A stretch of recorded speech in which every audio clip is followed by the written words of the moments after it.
Assalamualaikum warahmatullahi wabarakatuh. Welcome to my channel. Jumpa lagi dengan saya, Serliwati, calon guru penggerak Angkatan 5 dari SMA Negeri 5 Kota Bengkulu. Ini adalah aksi nyata modul 3.1 pengambilan keputusan berbasis nilai-nilai kebajikan. Saya ingin mengucapkan terima kasih banyak kepada fasilitator saya, Ibu Fitria Novita MPD, dan pengajar praktik saya, Ibu Titi Sumarni MPD. Ini adalah wawancara yang saya dan CGP lainnya lakukan terhadap Kepala Sekolah SMA Negeri 5 Kota Bengkulu terkait dengan kasus dilema etika yang dialaminya dan pengambilan keputusan yang dilakukannya. Pak Eka, sebelumnya minta maaf kami bertiga mengganggu waktu Bapak nih. Jadi di sini Pak Eka, kami calon guru penggerak Angkatan 5 ingin mewawancarai Pak Eka terkait dengan tugas yang akan kami buat di modul 3.1, yaitu pengambilan keputusan berbasis nilai-nilai kebajikan. Nah, ada waktunya kan Pak, Bapak?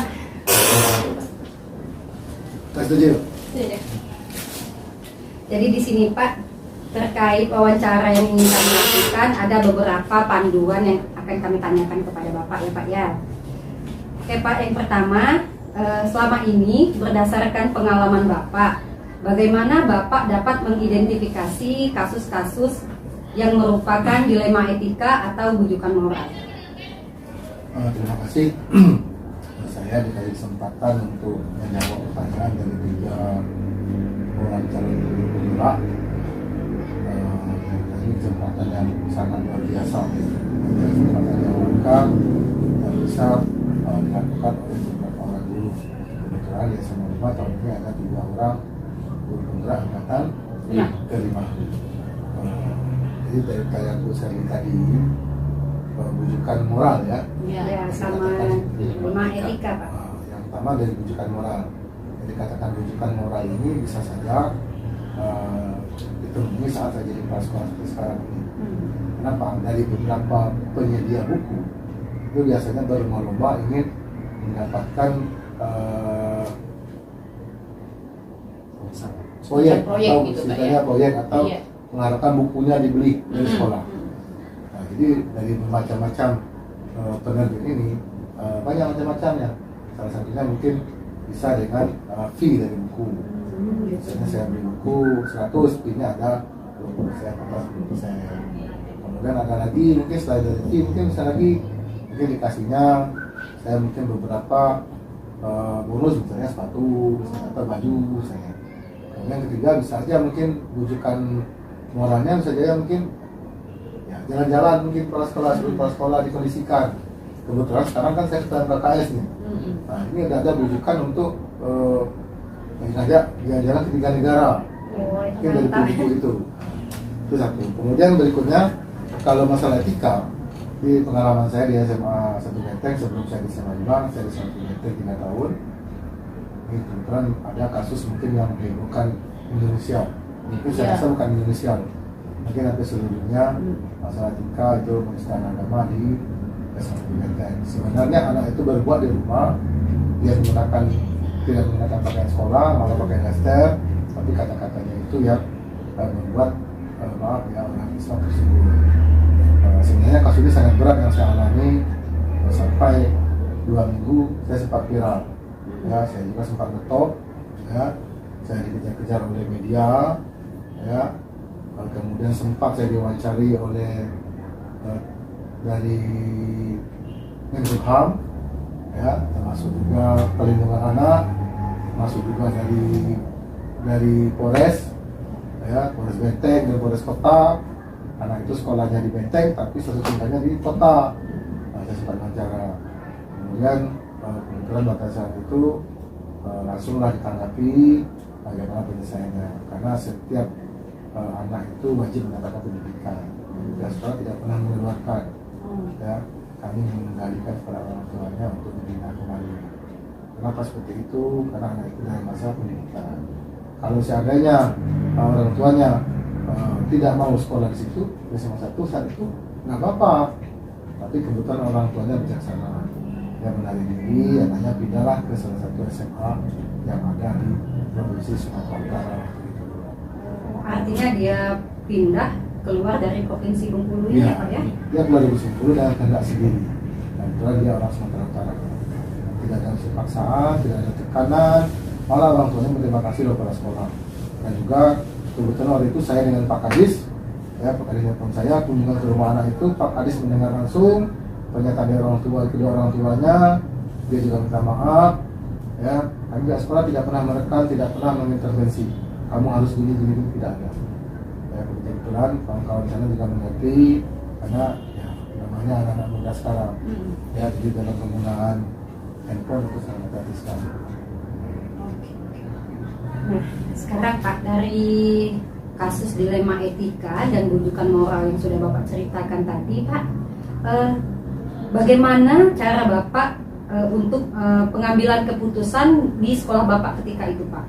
Terutama kasus-kasus yang untuk kepentingan yang sama-sama benar atau sama-sama yang mengandung nilai kebajikan, seperti kasus dilema etika yang kasus siswi Bapak yang menghina Palestina tadi itu, Pak. Oh iya. Kalau mengambil suatu keputusan, ya saya tidak pernah langsung mengambil suatu keputusan sendiri. Memang sebenarnya itu adalah hak dari para sekolah untuk mengambil suatu kebijakan. Tapi saya tetap mengutamakan musyawarah dan mufakat. Saya memanggil wakil saya, kemudian saya panggillah staf-staf di sekolah. Jadi di dalam suatu forum rapat kita akan rapat sama-sama mengambil suatu kebijakan. Nah disinilah istilahnya intervensi kepala sekolah untuk mengambil keputusan apakah harus nanti berbuat A, apakah B. Nah, tidak semua, karena pendapat dari staf saya atau wakil saya itu benar. Nah disinilah kegunaan kita sebagai kepala sekolah untuk menemin atau melihat oh ini yang harus kita buat, ini yang tidak, karena kita harus melihat juga segi positif dan negatifnya. Jadi tetap ditentukan bersama-sama di forum rapat wakil, staf, dan dengan KPI. Oke, maaf Pak, saya lanjutkan Pak. Untuk mungkin bisa didetailkan Pak, langkah-langkah atau prosedur yang biasanya Bapak lakukan selama ini dalam mengambil keputusan itu apa aja gitu Pak? Prosedur pertamanya, kalau saya dapat kebetulan misalnya di salah satu dulu dapat kasus, itu saya lihat dulu videonya. Setelah saya lihat videonya, langsung saya panggil kesiswaan. Kesiswaan dengan koordinasi dengan staf kesiswaan. Ini tolong telusuri, ini benar nggak anak kita? Ya, ini benar anak kita nggak? Ini agamanya apa? Kita harus tahu. Ya, setelah itu tahu itu kita langsung rapat. Dalam rapat itulah kita panggil wakil, termasuk juga guru BK-nya, apa tindakan yang kita ambil dari sana. Jadi rekan-rekannya pertama tadi video itu benar atau tidak, itu sesuatu kita lakukan. Saya tunjukkan tim saya, istilahnya tim pembukti fakta, jelas atau tidak, itu jelas atau tidak. Kemudian setelah kita tahu, ya kita rapat, dari rapat itu nanti kita akan mengambil suatu kesimpulan. Oh harusnya seperti ini. Oke baik Pak. Selanjutnya Pak, hal-hal apa saja nih yang selama ini Bapak anggap efektif dalam mengambil keputusan pada kasus-kasus seperti yang sudah Bapak alami, kasus dilema etika khusus? Sebenarnya kalau dilema etika ini kita nggak bisa langsung mengambil suatu keputusan, karena satu sisi memang kita bisa tegas, satu sisi karena anak ini dalam keadaan belajar. Jadi kita memang sebagai pimpinan, saya di SMA 1 sebagai kepala sekolah 3 tahun, saya harus bijaksana. Ya kenapa? Anak ini sekali lagi katakan dalam masa belajar. Jadi saya nggak bisa langsung mengambil keputusan harus gini-gini, tidak. Ya tetap dirembukan, tapi tetap. Jadi saya katakan dari awal keputusan tetap dengan kepala sekolah. Oke, mungkin pertanyaan berikutnya tantangan Pak, tantangan dalam mengambil keputusan ketika menemui kasus-kasus yang posisinya benar-benar gitu Pak ya, kalau dilema etika. Kalau dilema etika ini kasusnya sangat berat. Jadi tantangannya ya, kalau kita nanti mengambil suatu keputusan yang tidak sesuai dengan aturan atau merugikan salah satu, itu dampaknya dengan saya sebagai kepala sekolah. Kemudian dampaknya dengan sekolah seperti apa? Dianggap nanti misalnya kita sekolah tidak membantu anak. Kenapa? Saat saya kemarin ketemu dengan tim pemberdayaan perempuan anak, itu dianggap waktu itu sekolah tidak memikirkan, karena dianggap sekolah mengeluarkan. Sekolah tidak pernah mengeluarkan, saya ngomong. Sekolah yang kembalikan. Kenapa harus dikembalikan? Biar itu bisa dibina. Mungkin orang tuanya bisa membina anak, ya. Tapi saran saya kepada bapak dan ibu, guru penggerak, jadi kalau nanti jadi kepala sekolah, kita tidak bisa langsung mengambil suatu keputusan yang terlalu cepat. Kenapa? Apalagi kalau masalah etika moral, ya, karena ya, yang namanya kita ini, salah satu pimpinan ini ada yang senang, ada yang tidak. Nah, jadi kita harus bijak. Begitu juga di dalam juga ada yang senang, ada yang tidak di lingkungan kita. Nah, kenapa saya katakan itu ya? Kita harus bisa memilah. Oh, ini harus cepat kita selesaikan, ini tidak. Nah, ini perlu pertimbangan. Saya juga tidak langsung, saya juga minta pendapat dari Pak Kadis. Waktu itu ada Pak Kacamdi, waktu itu ada Pak Pengawas. Tidak semuanya keputusan dengan saya. Setelah saya dapat informasi 3, baru saya rapat itu kadang kan. Atau setelah saya rapat, atau saya minta pendapat dari orang 3. Jadi saya simpulkan nanti apa yang harus saya buat. Nah, seperti itu nanti. Oke Pak, saya lagi lanjutkan. Ya. Jadi apakah Bapak itu ada sebuah tata kelola atau jadwal Pak dalam mengambil sebuah keputusan dilema etika ini? Penjadwalan khusus Pak? Nggak ada. Saya rasa kalau saya misalnya ada masalah hari ini, misalnya ada masalah, ya kita langsung bisa kita rapatkan. Kalau kita ada penjadwalan, nanti kasusnya lama-lama berlarut. Ya, kalau lama-lama jadi berlarut nanti. Misalnya kasus seperti yang etika tadi. Nah, nantinya kita minggu depan. Ini udah panas, itu jadi bola panas. Kenapa? Anak itu dalam keadaan tidak pakai baju sekolah, keadaan di rumah, ya. Orang tahu, setelah orang lihat, telusuri, netizen tahu, itu adalah salah satu benteng. Karena tidak satu pun tidak pakai atribut sekolah, orang bisa tahu. Dan di luar jam sekolah. Di luar jam sekolah lagi, kejadian di dalam kamar lagi. Nah, kira menurut dia tidak ada penjadwalan. Kalau misalnya ada kasus, kalau saya ada kasus, langsung cepat selesaikan. Karena tidak tahu dan mau berlarut. Jadi harapan saja kepala sekolah jangan menunda kalau ada kasus. Nanti nunggu dulu. Nah, itu akan jadi bumerang nanti kan. Ya. Oke Pak, lanjut lagi. Adakah seseorang atau faktor-faktor apa yang selama ini mempermudah atau membantu Bapak dalam mengambil keputusan dilema etika Pak? Yang membantu Bapak? Sebenarnya dikatakan membantu itu tidak. Saya punya tim Bapak. Saya punya tim BK. Kemudian saya punya staf siswaan. Saya punya pembina OSIS. Nah, dari para teman-teman itulah saya mengambil suatu keputusan, mungkin masukkan di kawan gini, bla bla bla bla. Mungkin saya pegang, oke, nanti saya kasih tahu. Saya akan menemui Pak Kadis, menemui Pak Sedis, mungkin saya menemui Pak Kabid, itu saya temui Kacabdi, kalau di Benteng Rekaman saya temui pengawas. Gini. Nah, dari pendapat orang ini juga, dari pendapat ini di staf saya, mungkin saya simpulkan, oh saya harusnya seperti ini. Nah, harusnya saya buat C nih, bukan A, harus C yang saya buat. Jadi maksud saya, kalau kita jadi pimpinan, nanti Bapak Ibu jadi pimpinan, jangan mudah terpengaruh oleh si A, jangan mudah si B, kita harus punya pendirian. Walaupun jawaban C, B, A ini mungkin ada yang benar, tapi kita tetap harus mengambil sebuah kesimpulan. Itulah keputusan saya sebagai pimpinan. Oke Pak, yang terakhir dari semua hal yang sudah disampaikan tadi Pak, pembelajaran apa yang Bapak dapat petik dari pengalaman Bapak sebelumnya dari kasus dilema etika? Sangat banyak sekali. Yang pertama, ini kasus terberat dalam karir saya sebagai kepala sekolah. Maka saya katakan hampir seluruh media massa yang meliput, mulai dari TV One, Indosiar, RCTI, nasional, ANTV, nasional. Dan saya pernah sempat ditelepon oleh ajudan Pak Munawir yang mantan Menteri Pendidikan.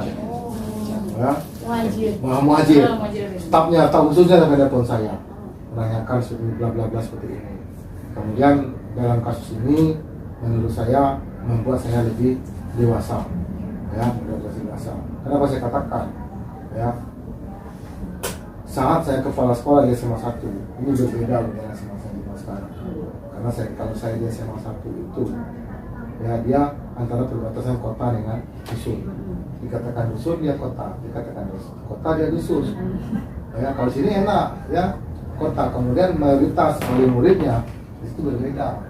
Kalau di sini anak wali muridnya rata-rata orang-orang yang ke atas, orang yang punya intelektual yang lebih tinggi, pendidikannya lebih tinggi. Ada yang mungkin profesor sekarang, ada yang doktor, rata-rata juga gimana. Jadi maksud saya dengan adanya kasus ini membuat saya lebih kuat loh, lebih tegar. Karena saya yakin, ya menurut saya mudah-mudahan tidak ada lagi kasus yang lebih berat dari ini. Ya, karena ini sangat berat bagi saya waktu di SMA 1. Ya, sempat 2 minggu saya dikejar-kejar media massa, sampai saya ditelepon terus, tanyai terus, belum lagi dari media-media LSM bertanya, Bapak gini. Jadi membuat saya tegar, membuat saya bisa mengambil suatu kesimpulan, membuat saya bisa mengambil suatu hasil yang baik, yang jelas membuat saya lebih dewasa. Dan saya tidak mau saya mengambil suatu keputusan merugikan seseorang. Ya, semuanya perlu pertimbangan. Kenapa seperti itu? Mungkin si A, saya nggak usah jauh-jauh, contoh misalnya si A kemarin di sini, sekarang saya pindahkan ke sini. Kenapa harus seperti ini? Ya, saya ambil contoh sekarang aja. Ya, Bu Serli dulu di Pindah OSIS, Bu Ice belum ada kegiatan kemarin kan? Nah, kenapa Bu Serli saya pindahkan di Humas? Itu saya semuanya perlu pertimbangan. Karena Bu Serli gini, bla bla bla. Nah, Bu Ice gini bla. Kenapa Pak Dedi saya tetapkan di staf kurikulum? Ya, karena kemampuan Pak Dedi mengerjakan sesuatu berbeda.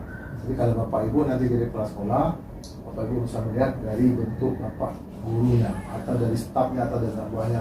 Ada anak buah ini yang namanya dia itulah yang paling pintar, menonjol. Ada anak buah ini kadang menjilat, kata kita kan, di belakang kita menjelekkan kita. Ada anak buah ini akan bekerja apabila ada pimpinan. Kemudian kelima, mungkin anak buah ini akan bekerja, ada nggak ada kepala sekolah, dia tetap bekerja. Nah, jadi harapan saya semoga 3 anak buah saya sekarang ini lulus dan semoga siap nanti kalau ditempatkan untuk menjadi kepala sekolah yang baik. Amin. Oke Pak, terima kasih banyak untuk waktu yang sudah Bapak berikan kepada kami. Terima kasih juga untuk semua masukan, nasihat, dan tips-tips Bapak.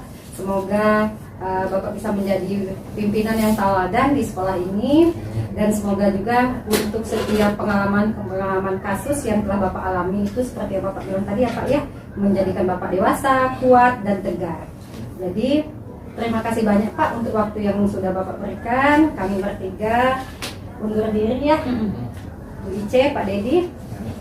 Nah, semoga bermanfaat ya Pak ya. Kasih ya Pak ya. Saya ngomong dikit ya. Boleh lah. Bukan kan aku mau dikirim nih. Iya. Jadi harapan saya tutor dari buah saya ini menjadi yang terbaik dari yang terbaik untuk penggerak.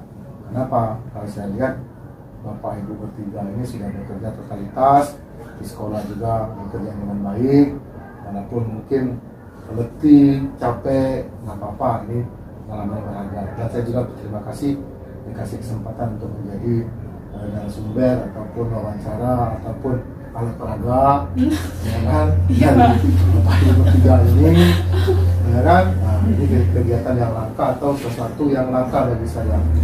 Ya, saya rasa itu aja. Terima kasih. Assalamualaikum warahmatullahi wabarakatuh.